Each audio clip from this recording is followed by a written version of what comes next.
Hi friends, welcome to The Buzz. I'm Suzy Lyttle, and on this episode we're going to engage all of our senses to explore one of my favorite places in Will County, Hickory Creek Preserve. Then we'll take our eyes to look down on the floor as we learn about an underappreciated habitat, the forest floor. Plus, I'll give you tips on how to make the perfect backyard bonfire. So get ready to go on a hike on this episode of The Buzz.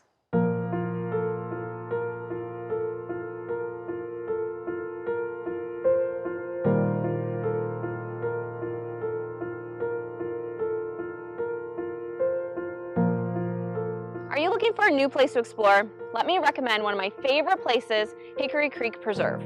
It's one of our largest individual preserves, measuring about 1,600 acres, located in the New Lenox, Mokena, and Frankfort area. It has something to offer during all the seasons, allowing you to use all your senses while experiencing the local flora, fauna, and recreational opportunities. The land here was acquired by the district in 1942 throughout 2010. In the 70s and 80s, a bulk of it was conserved to make room for a regional stormwater reservoir, but it was never constructed. This preserve is so large it has 3 access points: Hickory Creek Junction, Hickory Creek Barrens Nature Preserve, and Hickory Creek LaPorte Road access. The entire preserve is dominated by woodland and aquatic habitats. You may have noticed one of the access points is labeled a nature preserve. The Barrens was dedicated by the state with extra protections in 1998 to preserve a prairie forest transition.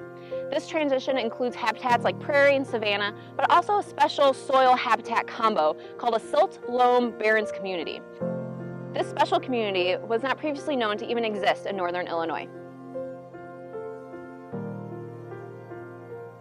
Have you ever wondered what this brick building is? This is Shmuel School Museum, which is owned and operated by the New Lenox Area Historical Society. It was originally built in 1932 and it was considered the top of the line as it goes for schools. It had a furnace, electricity, water, and even indoor toilets. The typical enrollment included 12 students spanning over 8 grades, and they were all taught in a single classroom. LaPorte Road access has 2 shelters. One is tucked in the woods, the other one is overlooking wide prairie and forested landscapes. Now this name may sound familiar because we've hosted many programs at LaPorte. Hickory Creek Junction is located right off of Route 30. You can see this big playground from the road. It is an accessible playground made from recycled materials. Further down the road, you'll find a picnic shelter and a map of the preserve. Hickory Creek flows through Joliet, New Lenox, Mokena, Frankfort, and ends in Matson. It's one of the most protected watersheds in the county. It's also one of the most researched, being studied by local schools, universities, and the Field Museum. You may notice a central paved trail throughout all access points. This is Hickory Creek Bikeway. No bike? No problem. This trail can also be used for running or hiking. And let's not leave out the winter activities. You can enjoy this route using cross-country skis or snowshoes. In total, this trail measures about 6.5 miles long, and it's split up into 2 segments, the Barrens and the Junction, then hop onto the Route 30 bikeway to get to the eastern side at LaPorte Road access. You may be here visiting to catch up with a friend or to knock out a workout, but I strongly encourage you to engage all your senses while visiting Hickory Creek Preserve. For example, ditch the headphones and have your ears tune in to the sounds of nature. You'll never know what you'll hear. One day I was hiking and I had to stop dead in my tracks. I heard a loud bellowing barred owl. It was so distinct, I was trying to find anyone else on the trail to share it with. Barred owls are notorious for calling during the day and at night.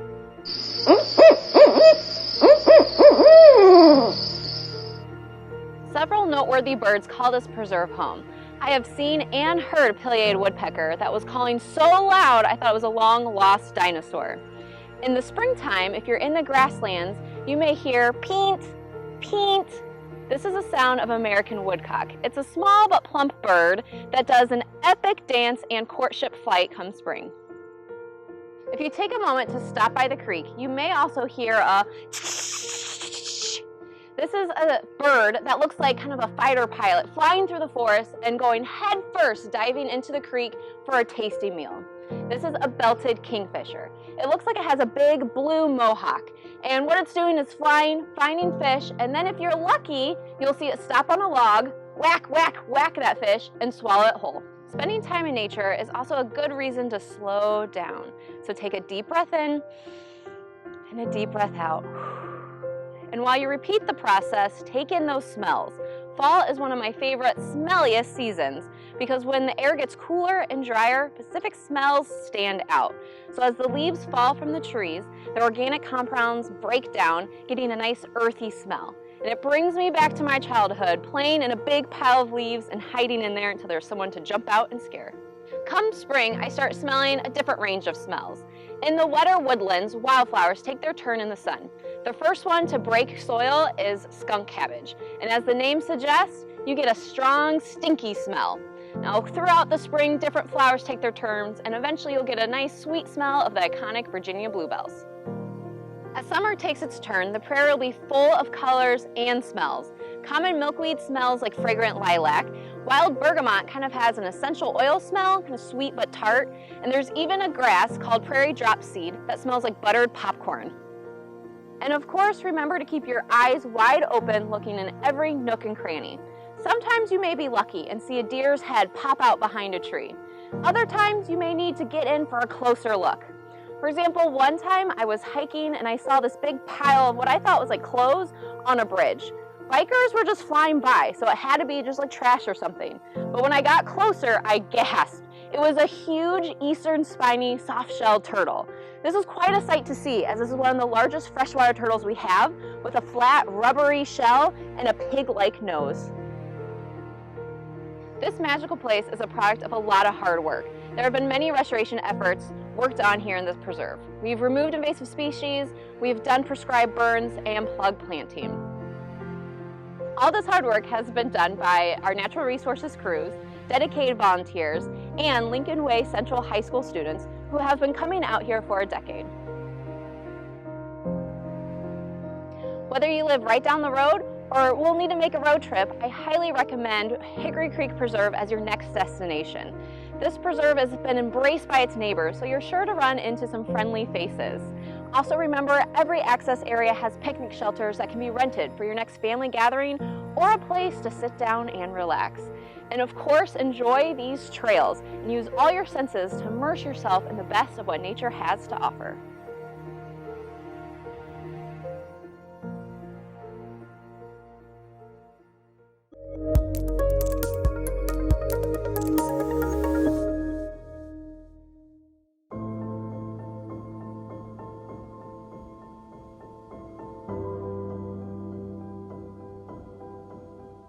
The great egret.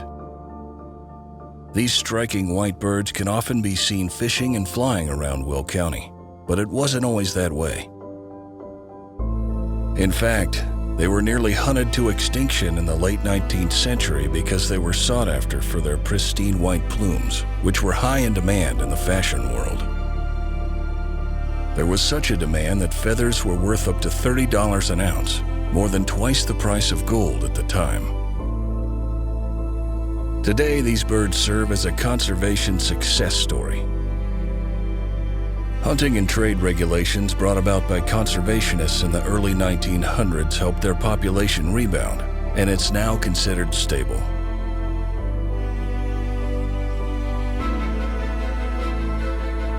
Watching these birds on local waterways can be peaceful and mesmerizing.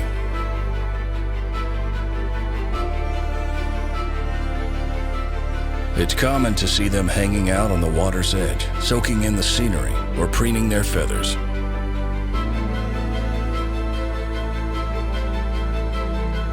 While standing still, they keep their necks tucked close to their bodies.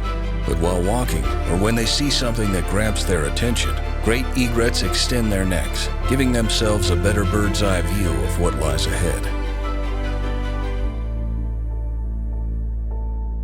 Much like the great blue herons, egrets slowly and patiently stalk their prey in shallow water, then use their razor-sharp bills as a spear. That prey mainly consists of fish, but can also include amphibians, reptiles, birds, small mammals, and crustaceans. These birds are hard to miss considering they stand more than 3 feet tall. In flight, they have a wingspan of nearly 5 feet and need only 2 wing beats per second to cruise at 25 miles per hour.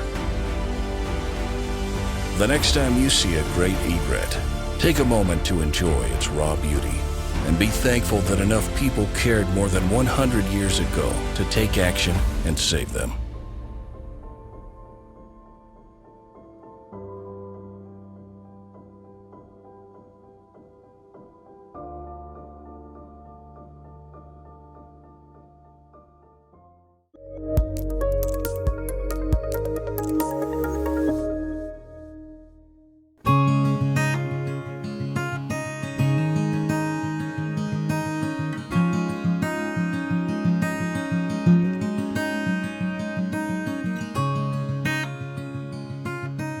Fall's the time where I think most people spend looking up. The trees are turning brilliant colors, birds such as small warblers to big sandhill cranes are migrating, and even a lot of squirrels are getting attention from jumping limb to limb, knocking off acorns as they go.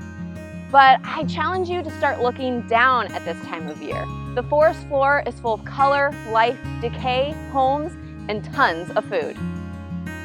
What do you see when you look down? A bunch of leaves, logs, maybe a few pieces of bark. What's really amazing is that this is the front door to a hidden world. This top layer is called leaf litter, and it is a critical element to the soil and the inhabitants down below. When the leaves decompose or break down, they return nutrients back into the soil, like carbon, nitrogen, and phosphorus. They also maintain the moisture and the temperature of the soil, which is crucial to those animals that choose to use the leaf litter as a warm blanket throughout winter.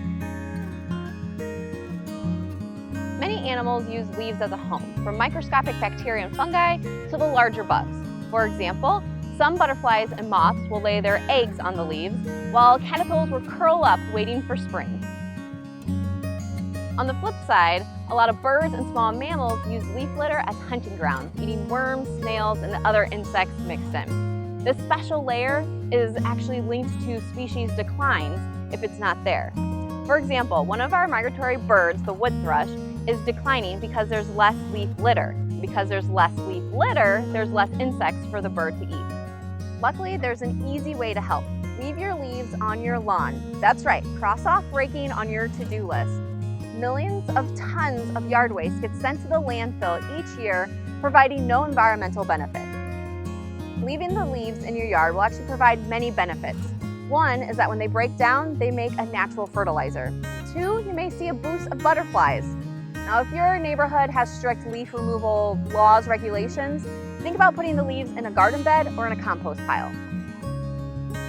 As your eyes search the forest floor, you'll see a lot of dead standing trees, also known as snags, downed trees, logs, or pieces of bark.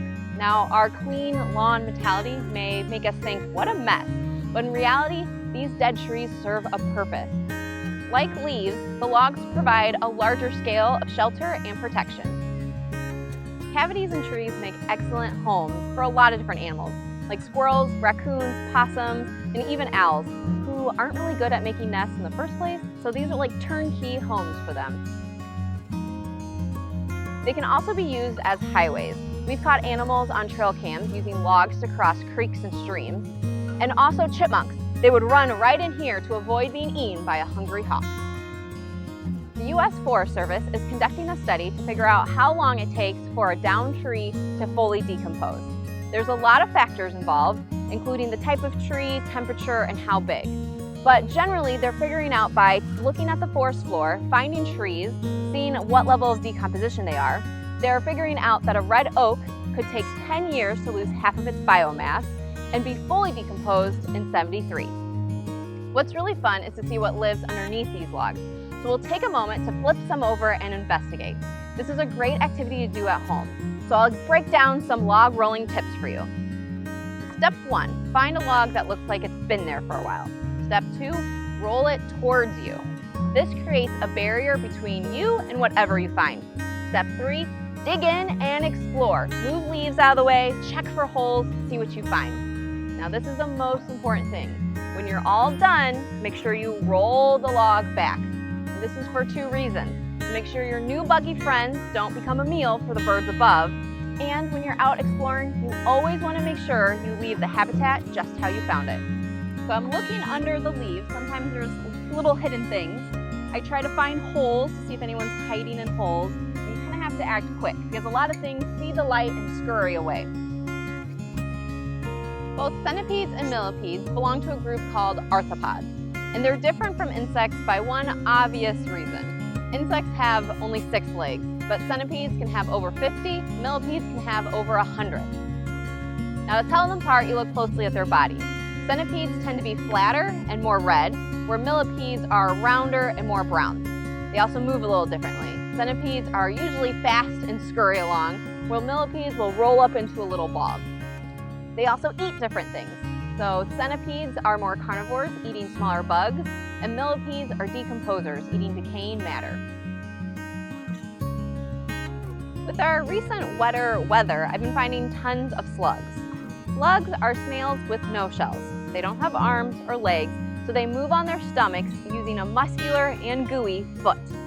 They also have 4 tentacles on their head. 2 have eyes, and the other 2 are used to gather senses, like smell and touch. We also found slug eggs. Slugs will lay eggs all year long. The younger ones will lay fewer, older ones more, but generally they'll lay around 20 to 40 eggs. They'll lay them on the soil surface and use something protective, in our case this log, to cover them. These eggs will overwinter and then hatch come spring. Beetles are true insects. They have 3 body parts, 4 wings, 2 antennas, and 6 legs. They also have life cycles. So here I found a baby beetle. This is like a beetle larva, similar to like a butterfly's caterpillar. I also think of Timon and Pumbaa from The Lion King eating grubs. That's basically little baby beetles. They have a life cycle like butterflies, going from an egg, a larva, a pupa, and then to emerging adult. So that pupa is like that chrysalis. They'll be sitting there silent, just waiting and waiting for the perfect day to emerge as bright new adults. There's about 2,000 different species of beetles in North America. Now, if you catch one, you might get a stinky smell. They release an odor trying to avoid getting eaten by predators. Looking under the leaves, we get to the soil. 90% of the biomass, or living life, is made up of fungus. When we think of fungus, we normally think of mushrooms, but that's just the fruiting body of the fungus. Majority of it lives underground, woven into plant and tree roots. These tiny white thread-like strands are called mycelium. And mycelium is what connects the trees to each other. Foresters call this the wood wide web because a large tree that reaches the sunlight, getting plenty of nutrients, can use the mycelium to spread more food water to a young sapling in the shade. There are about 600 types of fungus in our area, and fungus has many jobs, one of which is to decompose dead matter like this dead tree. It also recycles the nutrients, bringing them back into the soil. And like we learned with mycelium, they also have symbiotic relationships, helping the plants get nutrients. And lastly, they're a food source. Any herbivore or omnivore will eat them. Mixed in with the leaves and the bark and the logs are nuts. And you may notice that not all of these are acorns. Acorns tend to get all the credit, feeding the herbivores and being squirrels' favorite. But our forests tend to be an oak hickory makeup, so there's more nuts than just acorns. Acorns come from oak trees, and they come with a cap and then this hard shell. Now looking at the cap closer, this can give you clues on what kind of oak it came from. This classic shape is from a white oak, but looking at this really furry one, that's from a bur oak. Now to get to the meat inside, you have to crack this hard shell. Picture if you're eating a bag of peanuts and you have to crack the peanut shells. A shagbark hickory tree is one of the easier hickories to identify. The bark looks like it's shaggy and it's going to peel right off. The hickory nuts start in these green husks.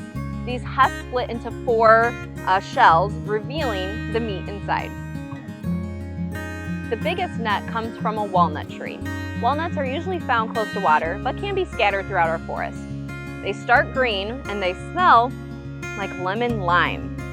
Over time, they kind of decompose, and you want to get into this middle called a kernel. This is kind of wrinkly and it's still hard. You break this open and you'll get your meaty reward. There's always more than what meets the eye when it comes to nature, and the forest floor is no exception. From the leaves to the logs to the critter, all of it has an important role to play. And the best part is you can bring this life into your yard. So leave those leaves or create a woodpile sanctuary. And you can always put more leaves in your garden, so when it's time to grow, you'll have a natural fertilizer.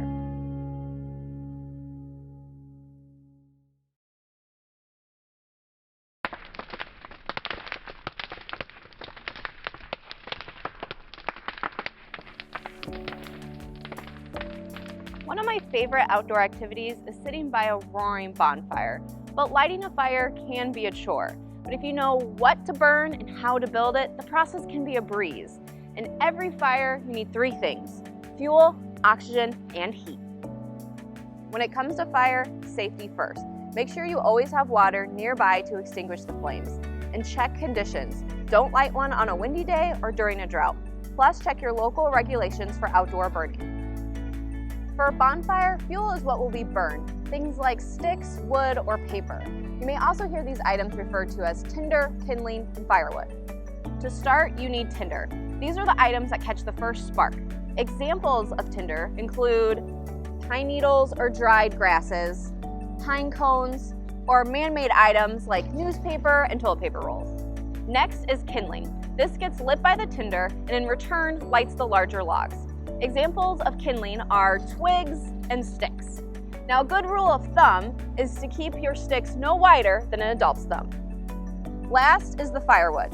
Now, best case scenario, you want dried out wood. The fresher it is, the more smoke it will create because the moisture is still locked in. When building a fire, you need to arrange the materials in a structure that allows plenty of oxygen to flow through. Now, there's lots of different structures out there, including like the lean-to or the log cabin. My favorite one is the cone shape. First step is to gather a pile of your tinder and add it to the center of the fire ring. Next, you're going to add your kindling, and this is the part you're going to arrange in kind of a cone shape. Then you're going to light the tinder and keep on feeding that fire with either tinder or kindling, whatever you have, to keep getting those flames to get stronger and stronger. Last step, add in the firewood. Keep on adding firewood to have the biggest fire you desire. So my goal was to stack everything in this kind of cone shape. The kindling worked, but once I got to the bigger logs, there just wasn't enough support to get them to stay in that cone.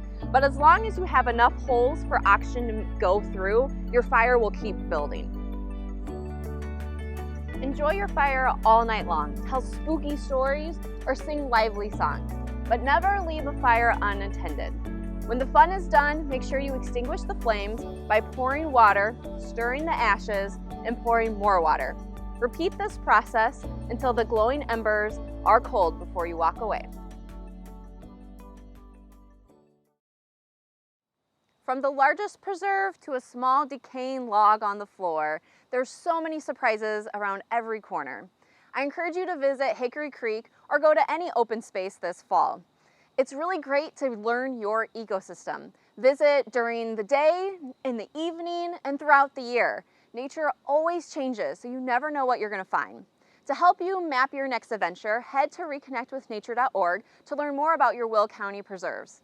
And I hope to see you out peeking underneath the leaves, but until then, I'll see you next time on The Buzz.